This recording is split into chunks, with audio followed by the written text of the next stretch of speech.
Welcome to the Center in the City podcast. I'm your host, Wade Brill, and during this series, I'll be interviewing various thought leaders, wellness experts, and humans on how they practice sustainable self-care and mindfulness. We'll get real and raw, talk about the light and the shadow side of self-care and mindfulness, and how we can actually stay centered amid the chaos and the hustle and bustle of our modern day world. So settle in and get centered. Hello, Centered in the City community. I am so excited and honored to be bringing the podcast back. Thank you for everybody for your messages, your notes, sharing how much you love and value this podcast. It gives me fuel to keep going, to keep creating, and hoping that it supports you wherever you are in your life. This season, I am going to kick off the first episode sharing some of my thoughts and noticings and takeaways from my month-long silent meditation retreat. I sound a little extra nasaled and a little extra raspy because it is the lovely allergy season, so please bear with me. Hopefully you can understand me. I welcome you to listen to this podcast as you go on a walk, as you're cooking a meal, you're driving, something that is spacious and allows you to reflect on your own life. Settle in, get cozy, and let's get centered.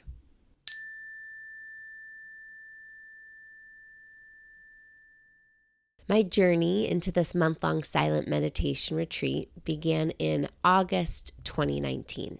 I got this intuitive hit that I wanted to apply to Spirit Rock's month-long silent meditation retreat. And at that point in my retreat experience, I had only done a few 5-day silent meditation retreats. So to go from 5 days to 28 days felt a little cray-cray. But I had this intuitive hit and I didn't know really what was behind it. And I just said, you know what, put your name into the hat. And if you get in, you'll figure it out. You'll decide if you want to do it or not. So I just did it. It was really interesting to watch my mind want to apply because prior to 2019, I had only gone on a few silent meditation retreats. And before even going on my first silent retreat, I had this belief of like, why go on silent retreats? Why go to this fake, false universe to practice meditation? You know, I want to be practicing meditation and mindfulness in my modern day life because that's where I am. That's where I want to get better at being present. But after going on retreats, I realized it is such a gift to enter this container that's silent, that has no distractions of our phones, of news, of technology, of speaking, of needing to befriend people or have that kind of social pressure to be social or to have to take care of other people or family members. And it was such a gift to enter these retreat centers because your job is just to listen to yourself. Your job is just to pay attention. Your job is to notice internal and external occurrences. And I realized that when we go on retreat, we're actually creating conditions so that we can hear and feel with more clarity. And with that clarity comes deeper insight and awareness. And with that awareness, we can then create different choices and actions in life or show up in a more aligned way or show up with more love in this world or equanimity or compassion. And as a side note, you know, this is where I got some of my inspiration for Centered in the City was helping people build these daily rituals and practices so they could be like these mini retreats for ourselves, you know, to make sure that we're creating some sacred refuge space in our loud, busy world to connect to self more intentionally so that we can be more present and connect to our life more intentionally. When I got this intuitive hit to apply for a month, it felt so out of comprehension. But again, I just was like, all right, you applied, you'll figure it out. Fast forward to December 2019, I got in. And my husband and I had to make a choice because we already had this opportunity kind of percolating in Buenos Aires, Argentina, for us to go experience and explore. And I had to decide if I was going to Buenos Aires in March or if I was going to do the silent meditation retreat in March. And I decided, and my husband and I decided, that we're going to go to Buenos Aires. Now, we all know what happened in March 2020, right? The world got thrown upside down. Everybody's plans and dreams and hopes got paused or shifted or shut down or altered. So my husband and I returned back from Buenos Aires in mid-March because the borders were closing. And I later found out that people who had attended that March month-long silent meditation retreat were sent home early as well because, of course, everything was shutting down. So I look back and I'm like, wow, if I had said yes to that March-long retreat back in 2020, I wouldn't have been able to finish the month long. B, I feel like the worst nightmare would have happened, right? A pandemic was happening outside of this retreat bubble, and I didn't know what was going on until everything had to be shut down and sent home. And so I look back and I'm like, you know what? The universe had my back. That was meant to be that I go this year in 2022. I applied again in August of 2021, and I got in on December 31st to attend this month-long retreat this past March. And one of the questions that I got from a community member at Center in the City was, how did you block off a month? You know, like, how did you take that time out of your life, out of your business? And I'll do a more in-depth episode around that. But high level is I had this on my calendar as something I wanted to do. It was intentionally blocked out. It was part of my 2022's intention setting plan. And I had it sacredly blocked off, and I knew that if I didn't get in, I could always open up my schedule, but it's harder to cancel things. So energetically, mentally, everything was blocked off. Communicated with my husband, communicated with friends and family members. When I got in, it was like, okay, this is officially happening. So fast forward to about 5 days before I'm heading on this retreat. My husband and I were just transitioning back after living abroad and working abroad in Mexico for the month of February. And I only had 5 days to pack, to get ready, to help set up things in my business, to transition me to this month of silence and being off the grid. There was a lot of logistics to cover, but I felt really focused and energized, and I was feeling really excited for this month-long retreat until about 24 hours before leaving. I felt this fear flood of emotion just take over and swirl throughout my mind and my body.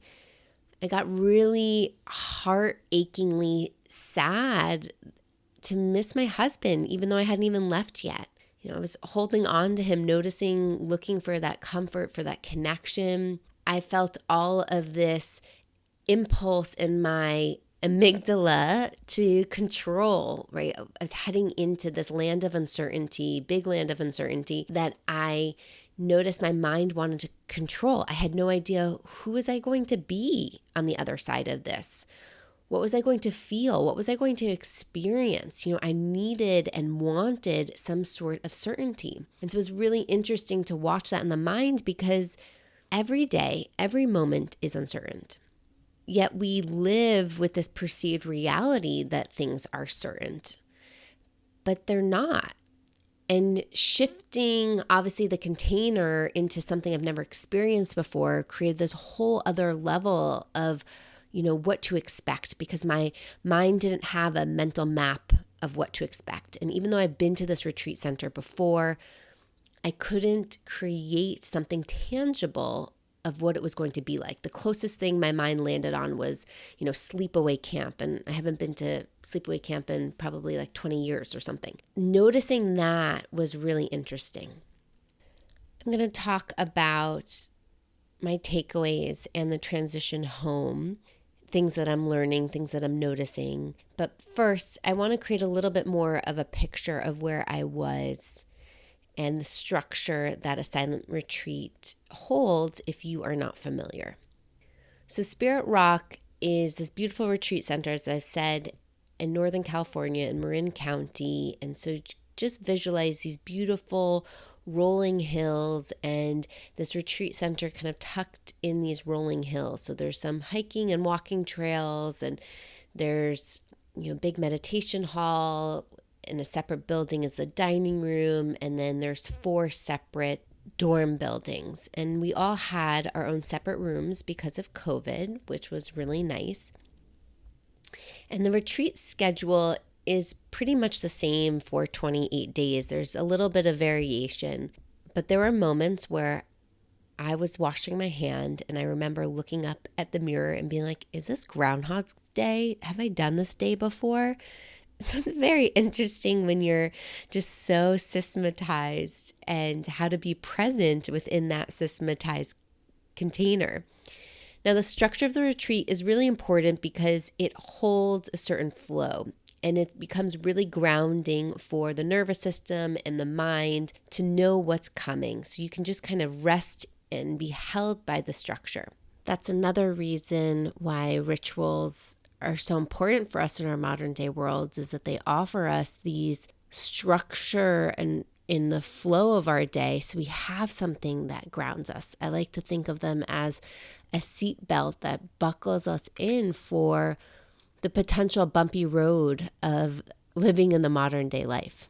Now, once you kind of get into the structure, you can start to alter it and take on your own intuitive, wise practice, whether you want to take, your meditation practice outside or go on a hike or do something else. There are only a few things throughout the day that are strongly required to show up to. The typical day starts with a 5 a.m. wake-up bell, followed by the first meditation sit in the meditation hall is at 5:30 to 6:30. 6:30 is breakfast, all silent. 7:15 to about 8:15 is walking meditation, or if you have a morning job, that is where you do your morning job. We all had jobs to contribute, and it was a really helpful way to create the container, to all be part of the container, as well as to practice bringing our mindfulness practice into everyday tasks. So for instance, my job was to wash the morning pots after breakfast. So me and one other person would be in silence in the kitchen after breakfast, washing off the oatmeal and all of the pots from breakfast. And it was really helpful to practice bringing my mindfulness practice to washing dishes, because normally I'm the chef in the family and I'm not washing dishes. I'll tell you more of my takeaways from this job a little bit later. So then at 8:15, there's the first guided meditation practice of the day, where there's 6 teachers that come into the meditation hall, and each one kind of alternates with leading and facilitating that morning practice by offering some sort of teaching or practice or something to notice or play with for the day. Then at 9:15 to 10 a.m. is walking meditation, which you can do outside or in another meditation hall specifically designed for walking meditation. Then at 10 a.m., it was time for another meditation sit. And then at 10:45, it was an option to do more mindful walking or to do mindful movement. They had a yoga and qigong teacher on staff that would offer movement a few times a week. And then there was another meditation set, and then lunchtime. And so the day kind of continued to alternate like that. A formal meditation set, walking meditation, and so forth, so on. Dinner was at 5 p.m. And then at 7:15, there was a Dharma talk. And this is where the teachers get to share some teaching from the Buddha. So I got to learn a lot more about Buddhism through these evening Dharma talks. And then afterwards, there was a walking meditation practice, and then an opportunity to do some evening chanting. And at that point, it was about 9:30. You could go to bed or you could continue to stay up and meditate as long as you'd like. The meditation hall was open 24/7. So it was really about using your own wisdom of when your mind and body and spirit wants to meditate. I was personally in bed around 9:30, 9:45, and up around 5 a.m. or so. So that's the container that you live in. Everything is silent, meaning you eat silently, you move around through the campus silently.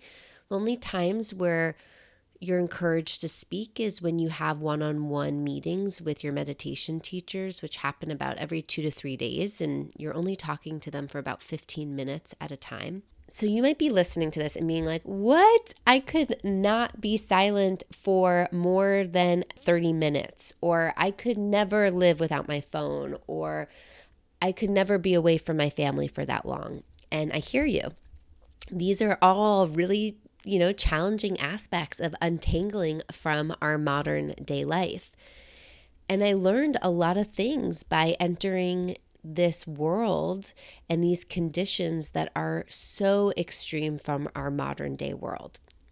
So the first one that I want to share is one, that I can do hard things. I went into this retreat feeling like I was stretching past my comfort zone, like in an uncomfortable way, in a doable but uncomfortable way.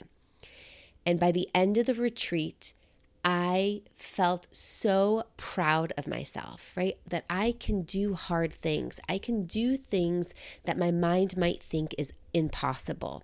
Or I can do things that my mind doesn't have a mental map or some words or some sort of visual to explain. That I can trust myself and take that leap of faith and have the courage to do it and get on the other side of it. So that was a huge takeaway, right? I can do hard things. A question that I received from many people was, why do you want to do this? Like, what are you trying to get out of doing this retreat? And you can't go into things with expectations because they never happen.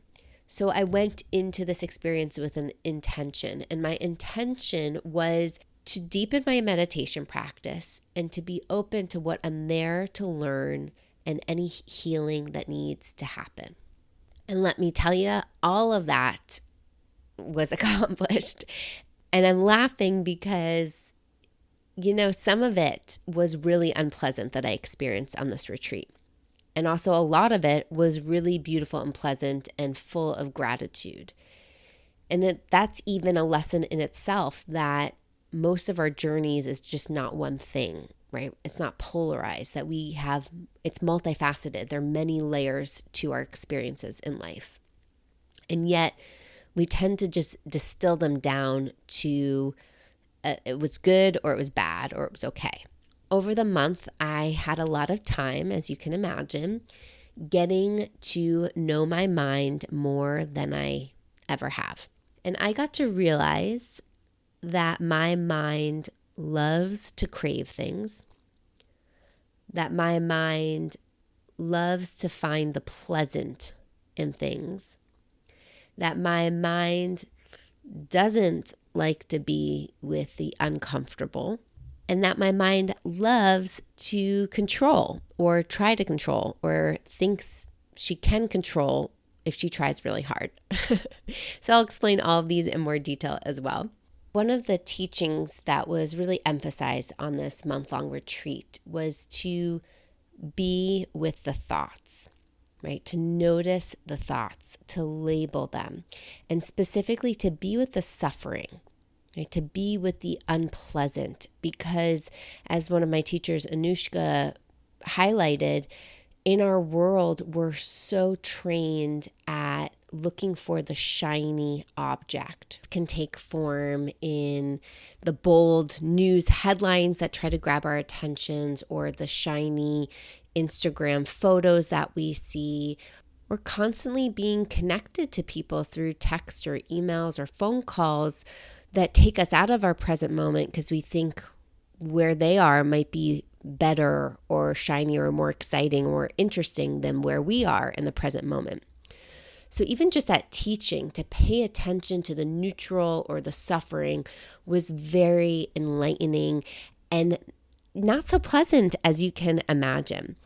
So I began to recognize how my mind craves, right? Labeling the cravings that arise in my mind, from food to comfort to what I hope happens in the next half an hour or hour. And so the craving mind is so strong. I was actually very interested to notice I had given up coffee before I went on this month-long retreat because I didn't want to have any kind of chemicals messing with my system. I really wanted to create this purification process in my mind and body. And I didn't crave coffee. I only had one food craving for chocolate-covered almonds, and that lasted just like a few minutes. So noticing like that came up and that also went away. I craved my husband. Like I craved for his comfort, for his love, for our connection a lot. That was really what my heart was craving for. And that was a really interesting takeaway because I knew I was going to miss him, but I didn't know that it was going to create this heartache of missing so much. So that was a very beautiful in the moment, but also unpleasant thing in the moment to be holding and experiencing. I noticed how the mind constantly wanted pleasant. And that's natural from a human perspective to want the pleasant thing, right? We want to run away from what's unpleasant, what might be dangerous, to what's pleasant, right? That's from a biological, physiological perspective. But it was interesting noticing that when I am feeling something uncomfortable in the moment, how my mind tries to find something pleasant to land on. And that comes from, when I sat with that and explored that, it comes from my own survival mechanism. That was something that was trained inside of me when I was going through my quote unquote shitstorm back in 2010, when going through chemo and at the same time losing my mother, to survive. Right? When you're in such a dark place, it's really hard to just sit with the darkness all of the time. And so it can be wise and it can be skillful to train our brains and our senses to look for what's pleasant, to look for also the gratitude in the moment. And so I saw that coming up for myself. And when I explored that with my meditation teacher, we discussed how it can be wise, in those moments when we need some more balancing in our system. But if it's over practiced, which it was inside of me, we then can enter a state of constantly being a little bit delusional, and how it's a bigger skill for us to then be able to have the capacity to be with the unpleasant and the neutral, because most of life is unpleasant or neutral, and specifically neutral. And yet how we're so used to being with the extremes of life. And so could I just practice being with neutral instead of trying to cling or find the pleasant? My teacher, Anushka, also recommended that I make metta and compassion and equanimity practices my main meditation for the retreat, as a way to help balance out the mind, to stay out of fear, and at the same time to not be in delusion, but to connect to an open heart. That's what I made as my main practice throughout the retreat, and it also helped me transition back to modern day life when interacting with the news. A way to be with neutral or unpleasant that is so prevalent in our news, but to not ignore it, to be with it, and to maintain an open heart with it is essential. So if you're curious to learn more about that, head on over to Instagram and follow along at OneWade and check it out. Check out the practice and let me know what you also do to help titrate the news these days. So that was a really big takeaway and noticing. For you listening, maybe welcome you to notice, like, where do you notice your own craving mind? Or where do you notice your mind wants pleasant? Or where is your mind experiencing unpleasant? Another takeaway I had that was already apparent to me, but I just felt it in a bigger, visceral way and a reaffirming way, is that our body tells us more than our mind.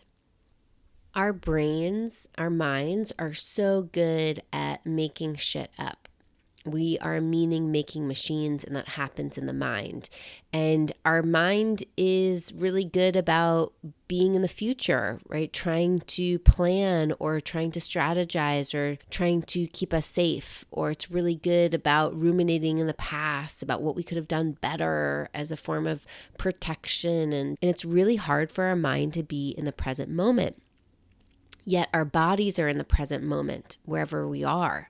And so the body actually holds so much insight and wisdom. And so on the retreat, I got to listen to my body on a deeper level, right? Without external distraction and noise. And it was particularly interesting in the beginning of the retreat because it took about 4 days for me to fully arrive. I noticed how much fast pace was in me. And I think this was not only because I was transitioning from Mexico, but transitioning from this, modern world to this slower, controlled container. And so I felt the busy pace in my body. And it took me 4 days to fully unwind. I had so much physical tension and pain in my neck, in my shoulders, in my jaw. It felt so uncomfortable to sit in formal meditation practice and be with the pain. But when I just did it, when I allowed myself to be with my pain, be with the physical discomfort, it slowly started to soften and unwind and untangle. And it was helpful to do some mindful movement and stretching and mindful walking, right, to balance it all out. But the body was telling me how tired I was and how tense and how much energy was trapped there. And even for me, and I take myself as somebody who's very intuitive with my body, it was just interesting to peel back this layer and to feel her a little bit deeper and differently. And I say this because, even as you're listening to this podcast right now, what is your body telling you or trying to teach you? If you were to tune in to listen, what would they say to you? And how that's a skill in itself just to listen to our bodies and get out of our heads. So that was a huge takeaway. Another takeaway, connecting to the controlling mind and connecting to the body wisdom and insight, is I noticed at the end of the retreat, we were offered an opportunity to slowly start to bring speech back into our life. So a few days prior to our last day, anybody who was ready to start speaking, we were encouraged just to speak for about 10 minutes. So again, kind of titrating it back into our systems, was welcome to meet at a specific bench on property. And that was kind of a symbol, a gesture of, hey, I'm open to speaking. And anybody else who walked by that bench who also wanted to speak could approach them. So I noticed when the teachers gave these instructions, how my mind went to, oh, I'm not speaking today. I'm not ready for that. Maybe I'll do that later, or maybe I'll do that tomorrow. But nope, I'm not ready. And so my mind created a rule, right? It wanted to control, and it just created a rule. Kind of like this wall went up of, nope, not doing it, shut down. And so I watched that happen. And then later in the day, I was on a walk and I passed the benches where this, communication is being offered. And I noticed a woman was sitting there waiting for somebody else to join. And my body said, go talk to her. My intuition was start a conversation with her. You're ready. And my mind said, no, but I listened to my body. And so I approached her and we had our 10-minute conversation together. And that was the first time that I heard my voice. And I noticed that hearing my voice out loud was kind of weird for the first time, right? I've been hearing it in my head by myself for 28 days. And here I was hearing it out loud. And so that was an interesting noticing. But when I spoke to her and I connected, I was so glad I did. because we had a lot in common. And we actually formed this deeper connection and wanted to connect further after the retreat was over. And if I had listened to my mind, I would have kept blinders on and walked right by her and not allowed myself to be open to that connection. And so how grateful I am to listen to my body, listen to my intuition that actually said I was ready to connect. I didn't need to follow this controlling pattern in the brain. When the moment came to be, I could actually do the right thing. So that was a really big lesson, and a lesson that I'm integrating back into my modern day life of when I notice how much I want to plan my weekend, plan the months ahead. Some of it's skillful. We need to plan, right? We need that communication and the organization to move forward to reach our goals. But there's also a balance to being present in the moment to make a decision. It's kind of one of the reasons I don't like doing meal plans for the week, because I don't know if I'm going to want spaghetti on a Wednesday night. I don't know if I'm going to want tacos on Tuesday. I like to be in the present moment to see what my body is hungry for. And that is a really helpful practice for me in mindful eating. So that was just interesting to notice. And speaking felt weird. It felt uncomfortable. And another takeaway I've had is how less is more in so many ways. How less is more in speaking, in words. I've been actually having a really hard time recording this podcast because I feel like I'm sharing too many words at you.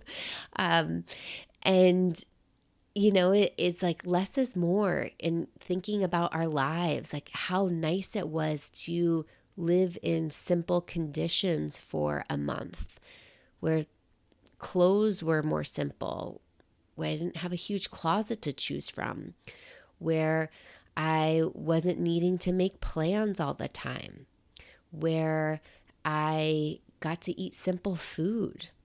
Nothing super heavy or greasy or overly saucy. So just how simple is really lovely, and how our modern day world likes to make everything really overcomplicated and extra sparkly and extra saucy, and how that's also fun sometimes and delightful. But for an everyday lifestyle, it's too much for me, too much. And so I'm really exploring, what does simple really get to look like in our lives? And because I have a partner, we get to co-create that. And what does that get to look like? How can we simplify things? Another takeaway in this theme of communication and simplicity is how powerful nonverbal communication is. I mentioned that my pot washing buddy for my morning job was a powerful practice in understanding my mind, my human tendencies in a different way than on the cushion. So for instance, the first day or two of pot washing together, we would alternate, who's washing the pots, who's rinsing the pots, and whoever would rinse the pots would also dry and put the pots away. So we would kind of alternate those roles. And when I was on the rinsing and drying duty, I would watch my buddy wash the pots and notice how my mind again wanted to control, wanted to be like, oh, do this, do that. This is the way you should do it. And so it was so funny to me watching these thoughts in my mind. And I had a laugh because it was like, oh, okay, yeah, I am controlling. And where else in my life is this showing up? In the micromanaging of my husband cooking, or my husband doing certain things, or, with friends, or however else with family members. So it was a really, fun feedback to get with my pot washing buddy. And I'll just reiterate or clarify for anybody who's wondering, we're not speaking to each other. So all of these thoughts are just in my mind, and I'm noticing them come up and come up. And it's a powerful practice to just notice the thoughts, but not react to them, right? So to not let my controlling mind take over and say something to my buddy, but just to watch it happen. And actually, can I just watch the thought arise and then also disappear and notice then how well we function without speaking? And we became such a strong team with hardly speaking to each other. And how powerful just nonverbal communication is. Like when you are deeply present with somebody, how you can do this dance back and forth. And we would watch each other, how fast is she washing the pots and how fast or slow am I rinsing and drying the pots. And we would kind of attune to each other's speeds and rhythms. And if I was getting stacked with dishes, she would step in and help without me even asking for it, and vice versa. And it was just this like beautiful dance of nonverbal communication. And so thinking about how I'm taking that into my everyday life is like, how can I be attuned and present to who needs support or what needs to happen without it actually being asked for or called for? Keeping my senses, my eyes, my ears present for something that's being called for. Is it a stranger on the street that needs help carrying the stroller upstairs? Is there something that a family member you can kind of sense needs but isn't asking for it? How can we not assume but just be attuned to where we can be of service and caring and giving for others? Maybe there's a coworker that you're sensing could use some more support and they're not asking for it. Just how we can continue to take care of ourselves and our people is so important. The last takeaway I'll share was about halfway into the retreat. I had a panic attack one night. I was going to bed and I felt something just inside of me start to shift. I can't really explain it. I don't have that many words around it, but I started to feel a little dizzy and I started to feel something shifting inside, and that kind of freaked me out. And feeling something in the body tends to spiral me to, again, some post-traumatic of cancer, of like, oh, something in my body is happening. Oh, I must be off. Oh, it must be scary, right? And then that activates the anxiety and the fear cycle. And so I noticed something was shifting inside of me. It created this panic of like, what's happening? I couldn't really feel ground, starting to swirl. And so I tried to go to sleep, and it was really hard to just like sleep my way through it. And I'm, kind of petting the comforter to find some softness, to create some ease in my nervous system, which helped me eventually fall asleep. And I share this because having a panic attack in a retreat setting was really helpful, even though it was very unpleasant. And I'd like to just say that there were people on call if anybody did have some sort of psychological need or physical need or emotional need or safety need. There was somebody on call 24/7. But I remember having some time to be with this on retreat, in silence. It's not like I could call my husband or I could turn on TV or turn on music and try to find something soothing or to numb it. All I had to do, right, was be with it. And it was very unpleasant, but it was also this gift because I realized that I had this opportunity to get up close and personal with the anxiety, with the panic that happened. And it was an opportunity for me to talk to my nervous system and be with my nervous system and get curious with my nervous system.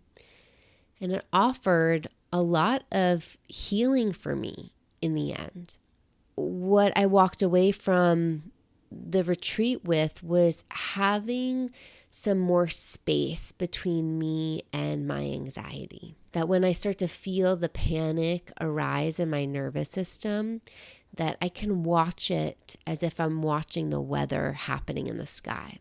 Right? I can feel it. Oh, like heat building or tightening happening in my chest, or tightening happening around my mind or my fingers.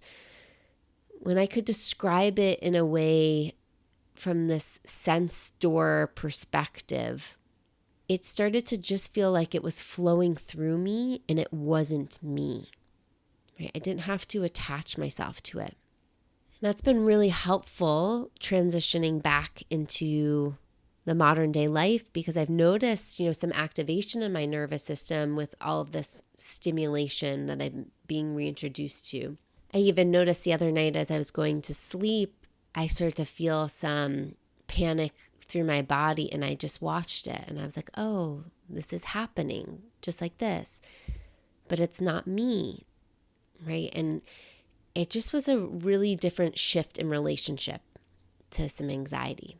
So this goes back to one of the takeaways I mentioned of not pushing away the uncomfortable or the unpleasant, because they typically are our biggest teachers, right? Through suffering, through these experiences comes so much wisdom and insight if we are willing to pay attention, if we are willing to get curious and notice and allow the suffering or the unpleasant experience to change us, to help us grow, to help us learn.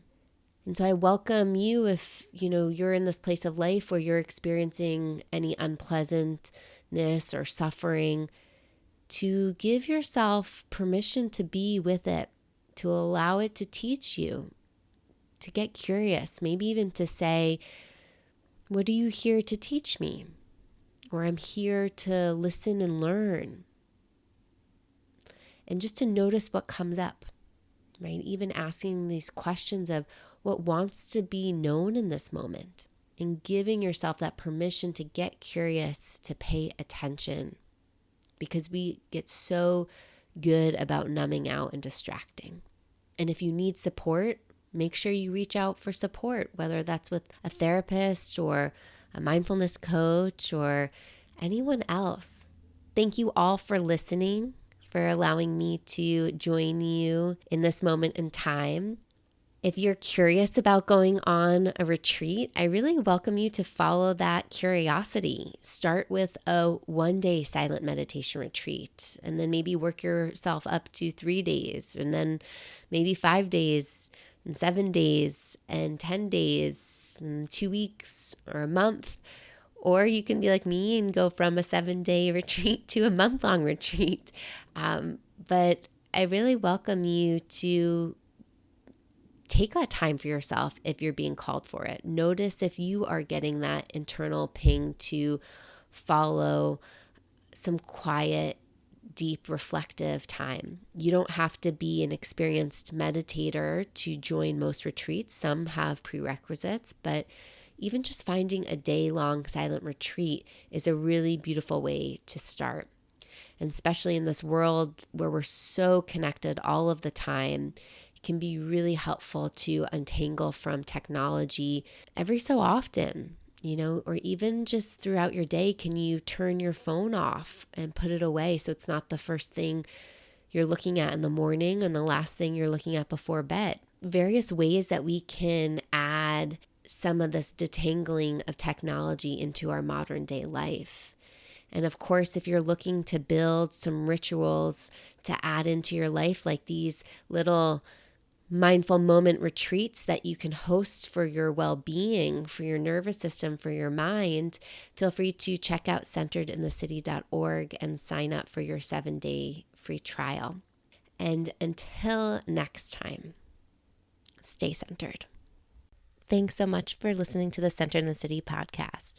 If you enjoyed this episode, please take a moment to rate and review the podcast. This helps us get this podcast into more people's ears and hearts, as well as share this episode with anybody in your community that you know is looking for more ways to practice staying centered.